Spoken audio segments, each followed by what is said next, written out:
আর একদিন আপনার কাছে সময় আছে। বাবা, আর কটা দিন সময় দাও, আমি গাড়ি ঠিকই কিনে দেবো। তুমি তো জানো আমাদের কি হাল, নিশ্চয়ই তোমার গাড়ি আমি কিনে দেবো। কদিন সময় আমায় দাও। জন্ম দিয়েছিলেন কেন যখন কর্ম করতে পারবে না?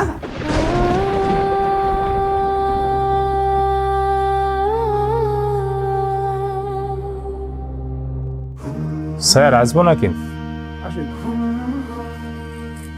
আপনি যে বলেছিলেন ছেলেকে আনার জন্য, তার ছেলেকে নিয়ে এসেছি। ঠিক আছে রশিদুল সাহেব, আপনি যান অফিসে, আমি আপনার সন্তানকে কিছু কথা বলবো। তুমি জানো আজকে উনি কি খেয়েছেন? এসব জেনে আমার লাভ কি? 1 কাপ চা। কেন?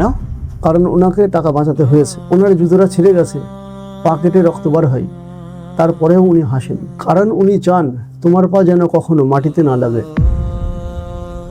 তোমার বাবা অফিসে আসে ছেঁড়া জুতো পাই দিয়ে। অফিসের একটা ডিসিপ্লিন আছে, তারপরেও আমি ওনাকে কিছু বলি না, কারণ উনি আমার অফিসের একজন বিশ্বাস্ত পুরনো এমপ্লয়ি।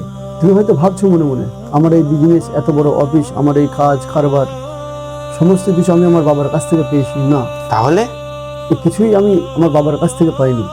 আমিও একজন দরিদ্র পরিবারের সন্তান ছিলাম। 3 দিন করে এগোনোর চেষ্টা করেছি, তো আল্লাহ পাক আজকে দেখো আমাকে এই জায়গায় পৌঁছিয়েছে। কিন্তু আমার বাবাকে আমি বুঝেছিলাম, কিন্তু তুমি বুঝোনি। আজও সময় আছে, বাবার মূল্য দেওয়ার চেষ্টা করো। রশিদুল সাহেবকে একটু পাঠিয়ে দিন তো।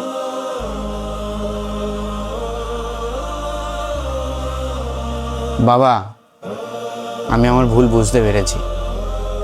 তুমি চিন্তা করো না, আমি আর তোমাকে প্রেশার দেবো না গাড়ির জন্য। আজ অফিসে একজন কর্মচারী জিতলো না, একজন বাবা জিতলো।